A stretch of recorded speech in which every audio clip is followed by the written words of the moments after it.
Mga kaibigan, kumusta? Ako si Dasha. Sa nakaraang video, nalaman natin ang tungkol sa circumference at ngayon pag-uusapan natin ang bilog. Ano nga ba ang pagkakaiba ng circumference sa bilog? Ang bilog ay bahagi ng plane na napapaligiran ng circumference. Iyon lang talaga.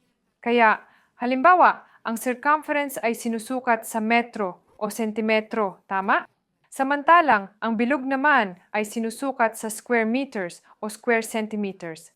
Para masukat ang area ng bilog, kailangan din natin ang ating paboritong numero pi, mga 314, at ang area ng bilog ay S ng bilog, halimbawa, di ba? At ito ay P na ating ginagamit na i-multiply sa R. Ang R ay ang radius squared. Alam nyo na dalawang radius ay katumbas ng diameter. Kung may diameter sa problem, hatiin mo lang ito sa dalawa at ilagay sa formula. Napakasimple lang. Dito sa gitna ay ang center ng circumference o center ng bilog. At mula dito hanggang dito ay ang radius.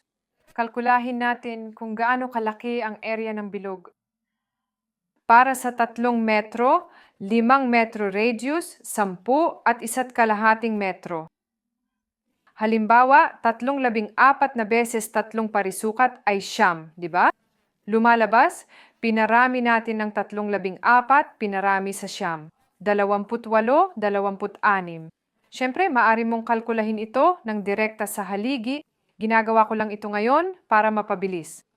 Kung hindi ka pinapayagang gumamit ng calculator, halimbawa sa exam, siyempre, sa haligi. Susunod, sabihin nating 314 pinarami ng 5 kwadrado ay 25, di ba? 314 pinarami ng 25, 78 at 5 metro. 314 pinarami ng 100. Pero dito, simple lang. Ilipat lang ng 2 beses. 1, 2. 314 na metro. At 314 pinarami sa 1.5 kwadrado. Ito ay 314 pinarami ng 2, 25. Ito ay 7,065,000 metro. Ito ay lahat metro kwadrado. Ibig sabihin, ito ay eksaktong lugar ng bilog. Ang lugar ay palaging sinusukat sa mga parisukat. Ibig sabihin, metro kwadrado o sentimetro kwadrado ay depende sa uri ng problema mo. Kung ang problema mo ay binigyan ka ng 5,024 metro kwadrado at kailangan mong malaman ang radius.